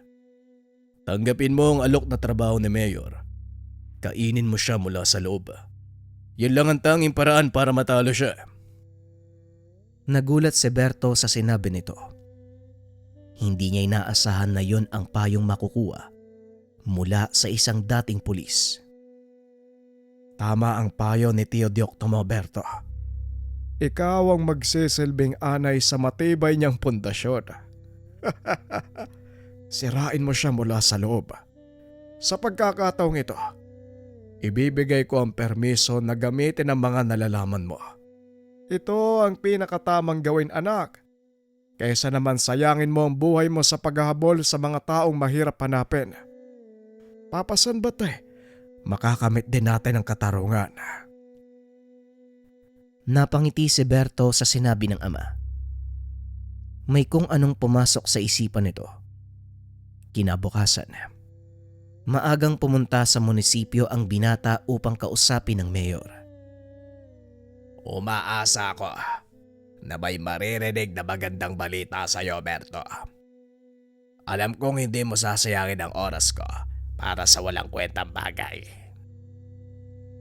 Oo naman, Mayor. Tinatanggap ko ang alok mo. At gusto ko na magsimula sa lalong madaling panahon. Magaling kung ganon. Isama mo ang ilan sa mga tauhan ko para sa una mong trabaho. Puntahan mo ang mga negosyanteng in-check sa palengke. Singilin ang kanilang upa sa pwesto. Masyado nang huli ang bayad nila. Pasensya na po, Mayor. Pero lalakad ako mag-isa. Ayoko may bumubuntot sa akin. Mayabang ka, bata. Pero sige, tignan natin ang karakas mo. Gawin mo ang gusto mo. Matapos ang pag-uusap, kagad nang lumakad si Berto. Pinuntahan nito ang mga sinasabing in-check. Napag-alaman ng binatang miyembro ng malaking sindikato ang grupo. Nagsisimula pa lang ang mga ito, kaya hindi pa ganon kalawak ang kanilang sakop. Sinabi din ni Mayor, Nasapilitang pumasok sa bayan ang mga incheck para magbenta ng mga antigong kagamitan.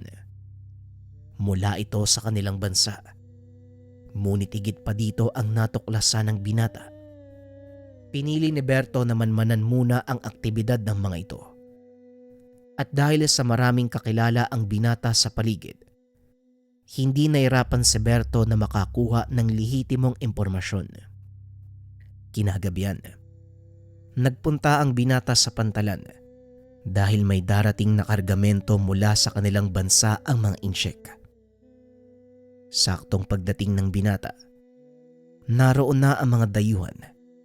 Nagsisimula ng magbaba ng kanilang mga kargamento. 5 malalaking container ang binaba mula sa barko. Nanlaki ang mga mata ni Berto nang makita kung ano ang laman ng isa sa mga ito. Binuksan ng isa sa mga dayuhan ang container. Tumambad kay Berto ang napakaraming dayuhang iligal na pumapasok sa bansa. Bukod pa dito, may mga malalaking kahon na gawa sa kahoy na inilabas mula sa mga sisidlan. At ang mas lalong ikinagulat ni Berto dahil ipinagbabawal na gamot ang laman ng mga ito. Tinignan ng binata kung ilan ang mga taong naroon. Napagtanto ng binata na kaya niyang sawatahin ng mga kalaban. Kulang-kulang sa 10 ang kanilang bilang. Gamit ang isang pambihirang kakayahan ng bertud ng putik. Naglakad ang binata papalapit sa mga dayuhan. Ni isa sa kanila ay walang nakapansin. Isa sa mga katangian ng mutya ng putik ay ang napakalakas sa sabulag na kahit sa malapitan, hindi ka mahalata ng mga tao sa paligid. Isa-isang inatake ni Berto ang mga kaaway at pinagbabali ang mga leeg. Unti-unting nabawasan ang bilang ng grupo hanggang sa nangalahati na ang mga ito. Ngunit nang aatake ni Berto ang isa sa kanila, aksidente nitong natabig ang isa sa mga kahon. Dahilan para mapansin ng iba ang bumagsak na kasamahan. Dali-daling kumilos ang mga ito. Hinanap kung sino ang may gawa. Ngunit bigo silang makita ang kinaroroonan ni Berto. At dahil nabulahaw ang kanilang operasyon, nagpa siyang magpulasan ang mga ito. Dali-daling sumakay sa kani-kanilang sasakyan ng mga ito. Bago pa man makalabas ang Pantalan, nagawa na silang harangin ng binata. Huminto ang mga dayuhan dahil nakatayo sa harap ng kanilang sasakyan ng binata. Isa-isang nagbabaan ang mga ito. Pinaulanan ng bala ang binata, ngunit sinuong lang ito ni Berto ng walang kahirap-hirap. Gamit ang dalang tubo, pinagpapalo nito ang mga incheck hanggang sa tuluyang mapatulog. Matapos ay tinalian ang kamay at paa. Iniwan ng binata ang mga itong nakagapo sa isang sulok habang ang mga dayuhang iligal na pumasok sa bansa muling kinulong ng binata sa container. Matapos ay pinuntahan nito ang ninong upang ipagbigay alam ang ginawa. Nanlaki ang mga mata ng hepe dahil hindi nito lubos maisip na gagawin ito ni Berto. Nang masigurado ng binata na hawak na ng kapulisan ang dayuhan, kagad itong pumunta sa tahanan ng mayor. Yan ang gusto ko sa iyo, Berto. Iba ka kung kumilos. Nagagawa mo ang gawain ng 5 tao ng mag-isa. Gaya ng sinabi ko sa iyo, Mayor, kaya kong kumilos nang hindi umaasa sa iba. Ano ang susunod kong gagawin? Kumalma ka muna. Dahil hindi pa tapos sa mga dayuhan.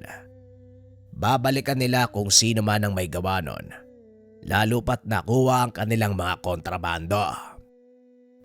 Huwag kang mag-alala dahil malinis ako magtrabaho. Walang sino man ang nakakita sa akin at siguradong hindi nila malalaman kung sino ang bumangga sa kanila. Yan ang gusto ko. Pasado ka sa akin, bata. Sige, magpalamig ka muna bago ang susunod mong trabaho. Wika ng mayor. Sabay hagis ng sobre sa kanya. Teka, para saan to? Para sa trabaho ba? Mas malaki pa ang susunod kung mananatili kang tapat sa akin. Ngunit wala sa isip ng binata ang pera. Kaya pinili niyang itabi ang mga ito. Kinabukasan, muling nagkita sina Dario at Berto. Sinabi nito ang tungkol sa trabaho. Nagulat naman ang kaibigan. Anak nang, bakit mo naman ginawa yun, Berto? Akala ko ba hindi ka papanig kay Mayor? Anong nangyari? Hindi naman talaga pare. Ginawa ko to para malaman kung anong totoong balak ni Mayor. Nakausap ko si tatay at tiyo Diokno. Sinabi nila sa akin, bago pa man maupo sa pwesto si Mayor, marami na itong ginawang problema. Hindi lang sa bayan, kung hindi sa buong probinsya. Siguro, dapat pag-aksayan ko lang ng lakas at oras ang isang to. Hindi mo alam yung sinusuong mo, pare. Mapapadali yung buhay mo dyan. Bata ka pa, Berto. Marami ka pang magagawang magandang bagay kaysa dyan. Yang ano naman Dario Parang ang walang tiwala sa akin. Alam ko ang ginagawa ko. Huwag kang mag-alala. Hindi nila ako kayang patayin. Ewan ko na lang sa'yo, Berto. Hindi naman kita mapipigilan Wes, kung ayaw mong magpapigil, baka pwede mo naman akong isama sa lakad mo. Nababaliw ka na ba, Dario? Hindi pwede. Masyadong delikado. Ayoko mapahama ka. Kaya nga lumalakad ako mag-isa Ay nako, parang hindi mo naman ako kilala, pare. Sige na, sama mo na ako. Alam ni Berto na paulit-ulit siyang kukulitin ng kaibigan. Kaya hinayaan niya itong sumama. O sige na nga. Basta, huwag ka lang haharang sa dadaanan ko. Yun Sige pare, walang problema. Ano bang susunod mong lakad? Yung mga sindikato sa palengke na nangongolekta ng tong sa mga nagtitinda. Sila ang susunod kong lalakarin. Nawawala ng dilihensya si Mayor dahil sa kanila. Matapos ang pag-uusap, kagad nang nagpaalam si Berto. Kinabukasan maaga itong nagpunta sa palengke upang asikasuhin ang sunod ay pinapagawa ng Mayor. Hindi pa man tumatagal ang binata sa lugar, kagad niyang nakita ang ilan sa mga ito. Kilala ni Berto ang grupo dahil maging siya, ilang beses nang nakabangga ang mga ito. Nagsimula ng mangolekta ang pangkat. Nilapitan ng binata ang isa sa kanila na itago na lang natin sa pangalang Boyong. Aba, tignan mo nga naman. Ang aga mo yatang sisirain yung araw ko, Berto Anong ginagawa mo dito? Talagang matutuluyang masira ang araw mo kung hindi nyo ititigil ang ginagawa nyo dito. Biglang tumawa ng malakas si Boyong. Tinawag ang ilan sa mga kasama. Pinipigilan mo kami. Bakit? Ano ba sa tingin mo magagawa mo? Mag-isa ka lang. Huwag mo sabihin, inaanak ka ng hepe. Samantalang si Dario naman, nakaabang lang sa sulok. Iniintay ang susunod na mangyayari. Hindi ako maasa kahit kanino. Nakita mo bang may kasama ako? Wala naman Kaya ko kayong pabagsakin. Alam mo na yan, Boyong. Kaya kung ako sa'yo, itigil nyo na ang ginagawa nyo para maiwasan na natin ang mas malala pang eksena. Biglang nag-init ang ulo ni Boyong. Naglabas ito ng baril. Itinutok sa sentido ng binata at muling nagsalita. Sa palagay mo, sasantuin ka ng bala ko? Sige, ngayon ka magangas. Isa-isang bumunot ng baril ang mga kasama ni Boyong. Nang makita ng mga tao ang kaguluhan, dali-daling nagtakbuhan ang mga ito palabas ng palengke. Nang makita ni Berto na ligtas na ang lugar, dito siya nagsimulang magsalita. Sa tingin mo, Tatalab ang mga bala nyo sa akin. Habang nakangiti ng nakakaloko. di tignan natin. Sabay kalabit ng gatilyo. Napapaling lang si Berto. Laking gulat ng kalaban dahil hindi nga tumalab ang bala sa ulo nito. Aray ko, masakit yun ah. Walang yang to. Sabay hawak sa batok ni Boyong. Walang tigil na inumpog sa posteng gawa sa tubo. Pinagbabaril siya ng ilan pa sa mga kasama nito, ngunit wala pa ring epekto. Tila tumatalbog lang ang bala sa katawan ni Berto, kaya nagpasya ang mga ito na umalis na ng lugar. Sa kasamaang palad, hindi na nila nagawa pang makalayo. Dahil bigla namang lumitaw si Dario sa kanilang harapan, pinagpapalo ang mga ito ng dalang tubo. Ilang sandali pa narinig na ni Berto ang sirena ng pulisya. Kagad na itong niyaya ni Dario dahil paniguradong masisermonan na naman ito ng kanyang ama sa oras na mahuli. Sibat na tayo pare. Delikado kapag nadampot ka na naman. Kumalma ka nga Dario. Palagi kang natatarante. Kaya ayaw kitang kasama. Parang nakalimutan mo yata. Si Mayor ang nag-utos sa akin. Napailing na lang si Dario. Ilang minuto pa ang nakalipas ay tuluyan ng dumating ang mga kapulisan sa pangunguna ng hepe. Sinasabi ko na nga ba eh. Ikaw na naman ang may pakanan nito eh. Nakakagigil na kasi ang ugali nila, Ninong. Mantakin mo, araw-araw silang nangongolekta ng tong sa mga nagtitinda. At kapag hindi nakapagbayad, tinatakot nila. Sinisira ang paninda. Hindi ko na masikmura ang ganong kaganapan. Alam ko, Berto. Pero kahit kami walang magawa eh. Dahil nasa ilalim sila ng malalaking tao. May kukulong namin sila ngayon, pero siguradong kinabukasan lalaya na naman sila. Babalik sa dating gawain. Paulit-ulit na ganun, iho. Kaya nga ako nakisali na eh. Masyado nang masakit sa lalamunan ng mga tinik na yan. Kailangan ng bunutin. Isa pa, Ninong. Utos to ni Mayor. Nanlaki ang mga mata ng hepe dahil hindi nito akalaing nagtatrabaho na ang inaanak sa Mayor. Nagtatrabaho ka kay Mayor. Alam mo ba ang gulong pinasok mong bata ka? Sa oras na dumikit ka sa taong yan, wala nang labasan, hindi ka na makakabitaw. Alam ko yun, Nong. Kaya nga uubusin ko sila mula sa loob. Sa ngayon, pinapatunayan ko pa ang sarili ko sa kanya para makuha ang tiwala ng taong yon. At sa oras na magawa ko, uumpisan ko siyang kainin. Napailing na lang ang hepe sa sinabi ng binata. At para mas malinawan, pinaliwanag ni Berto ang naging dahilan. Sinabi ng binatang si Mang Jokto mismo ang nagbigay ng impormasyon na si Mayor ang pangunahing dahilan ng mga krimen sa kanilang bayan. Alam din ni Berto, napakawala nito ang mga pumatay sa kanyang ina. Kung totoo yung mga sinasabi mo, mag-iingat ka. Dahil hindi sa lahat ng oras pwede ko makialam. Sige na, umalis ka na dito. Ito ang naging dahilan para mas lalo pang maging tunog ang pangalan ng binata.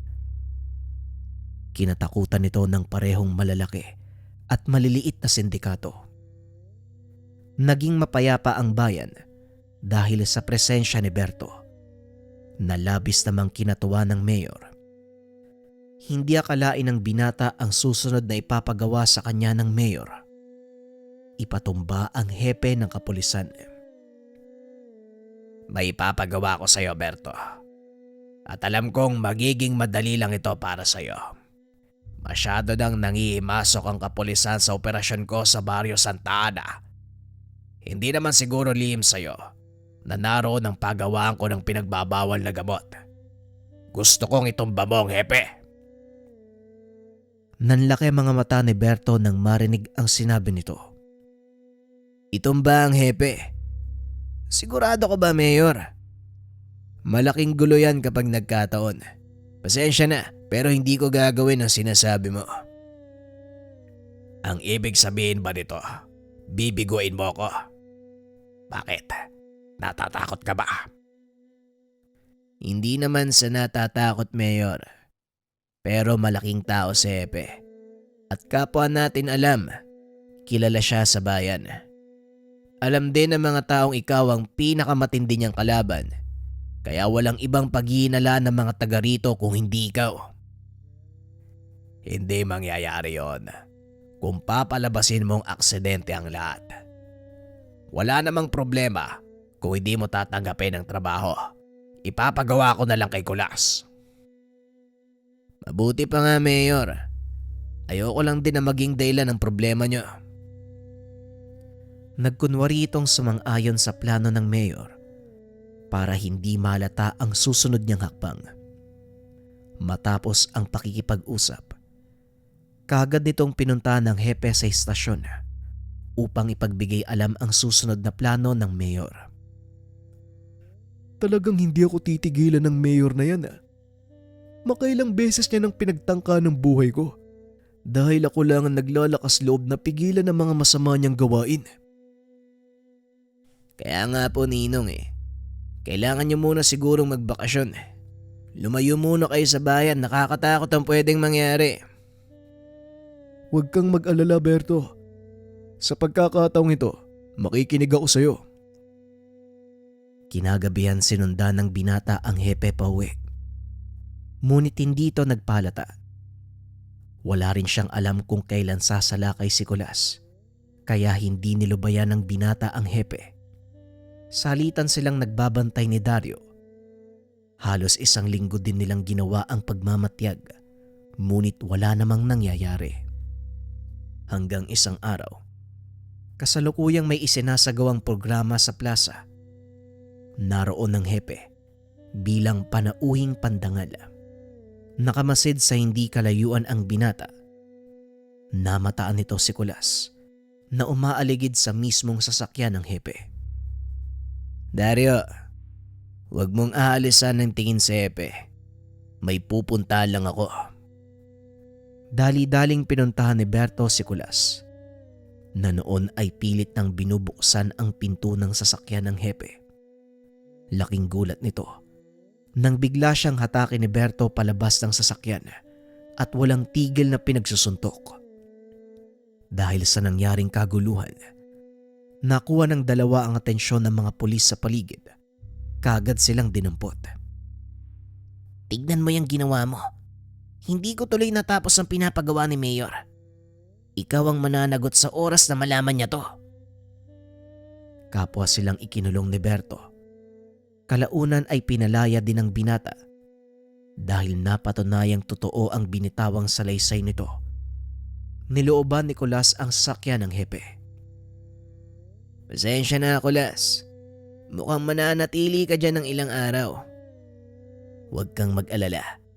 Ako nang bahalang magsabi kay Mayor ng kapalpakan mo. Matapos makalaya ay kagad nitong kinausap ang hepe. Alam kong lalabas din ng kulungan ng isang yan, Ninong. At ako na ang bahala. Ang mabuti pa, umalis ka na sa bayan. Nako iho, huwag mo na akong alalahanin. Kaya ko ipagtanggol ang sarili ko. At isa pa, nakausap ko na din ang iyong ama at si Diokno. Mamaya lang nandito na mga ngayon. At tupagin mo ang misyon mo. Ako nang bahala sa sarili ko. Kahit papano nabawasan ang pag-aalala ng binata dahil alam nitong tutulong si Mang Diokno at ang kanyang ama. Matinik sa laban ang dalawang ito nung aktibo pa sa serbisyo. Kaya naman tiwala sa Berto na mananatiling ligtas ang hepe. At para maisagawa ng binata ang susunod na plano, inatras ng hepe ang kaso laban kay Kulas. Ilang sandali lang ay nakalaya na din ito na siya namang pinaka-inaabangan ng binata. Nakita ni Berto na naglakad palabas ng presinto si Kulas. Dali-dali niya itong sinundan. Pagdating sa isang bakanteng lote, doon niya ito sinunggaban. Laking gulat ni Kulas dahil hindi nito inaasahang susugurin siya ni Berto. Ano sa palagay mong ginagawa mo? Bakit mo ako kinakalaban? Pasensya na, Kulas. Pero hindi maaaring masira ang balat kayo ko kay Mayor. Sabay baril sa ulo ni Kulas. Hindi nakaramdam ng panghihinayang ang binata dahil kailangan niya itong gawin para manatiling sekreto ang kanyang plano. Pagsapit ng dilim, nagtungo ito sa tahanan ng mayor. Saktong nakikipag-usap ito sa ilang katao. Hindi pamilyar kay Berto ang mga ito. Laking gulat ng binata nang marinig ang kanyang pangalan. Mas lalo pang nagulat si Berto nang makita ang muka ng isa sa mga kausap ng mayor. Ito ang taong tinamaan niya sa muka. Pasimpleng naupo si Berto sa sulok. Kunwari ay nagbabasa ng diaryo. Pinakinggan nito ang usapan ng grupo. Wala kayong dapat katakutan. Hawak ko sa legang anak ni Kitong. Anumang sabihin ko ay susundin niya. Kaya magagawa niyo ang mga plano niyo nang walang nangingialam. Siguraduhin mo lang, Mayor. Dahil sa oras na mabulilyaso kami, titiyakin ko na hindi ka na makakatakbo sa susunod na eleksyon. Huwag kang mag-alala, Amante. Ako nang bahala. Napagtanto ni Berto na ang pangalan ng taong pumatay sa kanyang ina, Amante. Muling bumalik ang sakit ng alaala sa binata. Pilit nitong pinigilan ng sarili. Nag-antay ng tamang pagkakataon si Berto hanggang sa dumating ang araw na magpang-abot sila ng mga taong pumatay sa kanyang ina. Dumating na sa bayan ng mga kaibigan ko. Nagsisimula na ang kanilang negosyo. Salamat sa iyo. Nabawi natin ang mga pwesto ko sa palengke. Ngayon ang magiging trabaho mo. Proteksyonan si Amante at ang pasugalan nila. Teka, hindi ko pa nakikita si Kulas. Ano bang nangyari sa taong yon? Ilang sandali pa ay dumating ang isa sa mga tauhan nito. Laking gulat ng mayor nang malamang patay na si Kulas. Natagpuan itong nakahandusay sa isang bakanteng lote sa gawing dulo ng bayan. Mukhang nabigo si Kulas ah. Nabubuhay pa din ang lintik na epe. Bakit kasi hindi pa ikaw yung kumilos, Berto? Teka lang, Mayor. Huwag mong isisi sa akin ang kabiguan ng tauhan mo. Kasalanan ko bang hindi pa nawawala ng bangis ang hepe? Talagang pinapasakit ng hepe na yan ang ulo ko ah. Magiging malaking tinik sa lalamunan ng taong yan. Kaya hanggat maaari, wag na wag mong papabayaan ang pasugalan nila, Amante. At sa oras na malaman ng kapulisan, siguradong hindi sila titigil hanggat hindi napapahinto ang operasyon. Muli namang nakaisip ng plano si Berto. Matapos ang pag-uusap, kaagad nitong pinuntahan si Dario. Sinabi ang plano. Nagulat din ito nang sabihin ni Berto na nahanap niya na ang mga taong pumatay sa ina. Dario, puntahan mo si tatay at sabihin sa kanila ang bala ko. Alam na nila ang gagawin. Bilisan mo dahil ngayong gabi ko isasagawa ang pagpapabagsak kay Mayor. Biglang kinabahan si Dario sa sinabi ni Berto. Ngunit wala na itong magagawa pa. Dali-daling lumabas ang binata at kinausap si Mang Kitong. Samantalang si Berto naman pumunta sa pasugalan ni Amante upang siguraduhin naroon ang mga ito. Gamit ang kakayahan sa pagbabalat kayo, tinago ni Berto ang kanyang itsura. Isa ito sa mga orihinal na kakayahan ng mutya ng putik. Ngunit hindi ito nagtatagal. Ilang oras lang. Maaari ding bumalik sa dati ang itsura ng may tangan. Depende sa antas ng kanyang kakayahan. Ikaw ba si Berto? Ang sinasabi ni Mayor. Parang ibang Bertong nakita ko noon. Beno, wala akong pakialam. Hanggat nagagawa mo ang trabaho mo, wala tayong magiging problema. Sabay lakad papasok ng opisina. Hindi naman nagsalita si Berto. Pilit nitong pinipigilan ng galit. Hanggang sa dumating si Mang Diokno. Naupo ito sa isang mesa habang inaantay ang hudyat ni Berto. Kasama din ng mga ito ang kapulisan na nagkukunwaring mga sugarol. Nakaantabay ang mga ito sa sulok kung sakaling magkaroon ng aberya sa operasyon. Saktong kasarapan ng pagsusugal ng mga tao nang biglang ideklara ang raid ng isa sa mga pulis na kasama ni Hepe Arturo. Nagsipagtayuan ng mga tao, kanya-kanyang hanap ng daanan palabas. Samantalang si Berto naman, nakatayo lang sa pinto ng opisina ni Amante. Biglang nagbukas ang pintuan. Lumabas si Amante na may dalang baril. Dali-dali namang hinila ni Berto ang kamay nito at sinandal sa dingding. "Anong ginagawa mo? Akala ko ba tauhan ka ni Mayor?" "Oo, tama ka. Tauhan nga ako ni Mayor. Kaso ang Mayor na pinaglilingkuran ko, hindi pa nakakaupo at kasalukuyang hepe ng kapulisan." "Traidor ka. Hindi ko akalaing nagpalaki ng ahas si Javier na siya ding lulunok sa kanya ng buo." "Wala akong pakialam kay Mayor. Ang totoong pakay ko dito, ikaw. Siguro naman, hindi mo pa nakakalimutan ang ginawa mo sa nanay ko 5 taon na ang nakakaraan." "Sinasabi ko na nga ba, may binabala ka. Matagal na yun, bata. Napagutusan lang din ako. Wala ding ibang nag-utos sa akin kung hindi si Mayor." Pinagpatuloy ni Amante ang kwento. Sinubukan ding pigilan ng kanyang ama ang operasyon ni Mayor nung hindi pa ito nauupo. At dahil naging sakit sa ulo ng Mayor, pinili niyang ipapatay si Mang Kitong. "Tauhan lang din ako, bata. Kaya baka pwede naman nating pag-usapan na lang." "Wala tayong dapat pag-usapan.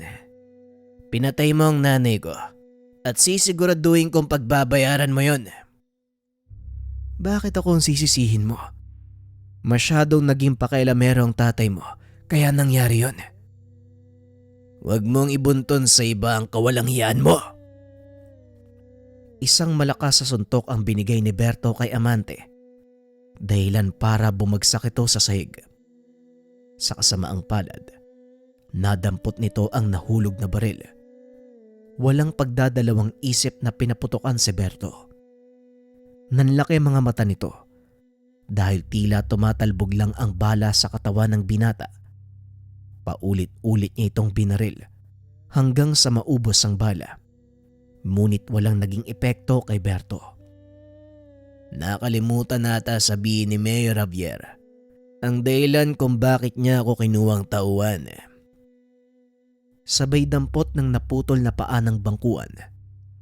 Hinampas ito sa mukha ni Amante. Paulit-ulit itong ginulpe ng binata hanggang sa hindi na makakilos. Tama na yan, Berto. Hindi niya na kayang lumaban. Hayaan mo na ang kapulisan. Kailangan nating puntahan si Mayor. Paniguradong sa mga oras na to, tatakas na din siya. Ako na po ang bahala sa kanya. Dumito na lang po kayo. Dali-daling pumunta ang binata sa tahanan ng Mayor. Naabutan niya itong isinasakay ang mga bag na punong-puno ng pera. Nang mapansin ng mga tauhan ni Mayor ang binata, pinaulanan ito ng bala. Tinanggal ni Berto ang kanyang suot na sapatos.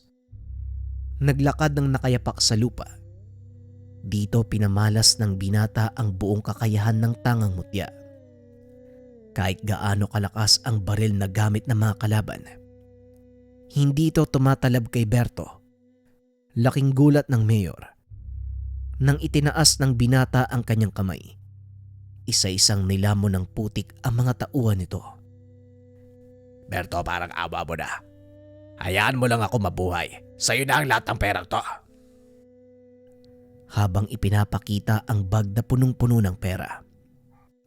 Pasensya na, Mayor. Pero hindi pera ang habol ko, kung hindi ang buhay mo. Tinutok nito ang kamay sa alkalde. Dahan-dahang lumikop sa katawan nito ang napakaitim na putik. Ikaw ang magsisilbing pagkain para sa aking alagang mutya.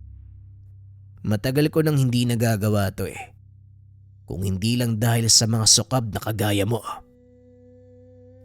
Alam nito ang totoong kakayahan at pinagmula ng mutya ng putik. Isa itong gamit sa kaliwa na nangangailangan ng buhay na alay sa tuwing papakainin. Si Mayor Javier ang naging sakripisyo para dito. Dinig sa paligid ang nakakatakot na sigaw ng Mayor hanggang sa tuluyan itong kainin ng lupa. Matapos maisagawa ang plano, kaagad bumalik si Berto sa mga kasamahan. Nadala ng hepe ang mga tauhan ni Amante. Siguradong hindi na makakalabas pa ang mga ito. Patong-patong na kaso ang sinampa sa kanya ng pamahalaan. Maging sa alkalde na noon na hindi na mahagilap ng kapulisan. Walang kaalam-alam ang mga ito sa ginawa ni Berto. Tanging si Mang Jokno lang ang nakakabatid sa totoong ginawa ng binata. Sa paglipas sa mga taon, muling nanumbalik sa kayusan ng kanilang lugar. Nagretiro si Hepe Arturo at gaya ng hula ni Berto, tumakbo ito bilang alkalde at pinalad na manalo sa halalan. Samantalang ang kaibigan ni Berto na si Dario, binigyan ng pagkakataong makapasok sa pulisya. Maging si Berto ay niyakap ang pagiging pulis. Sa wakas ay nagkaroon ng kabuluhan ng kanyang buhay. Hindi kagaya ng mga naunang humawak ng bertud ng putik. Ginamit niya ito upang mapanatili ang kaayusan ng bayan. Sinong mag-aakala ang isang sangganong antingero magiging tapat na lingkod ng batas? Siguro nga totoo ang kasabihan na hindi natin masasabi ang magiging tadhana ng isang tao. Ngunit masaya si Berto. Nagkaroon ng saysay ang kanyang buhay dahil sa mutya ng putik.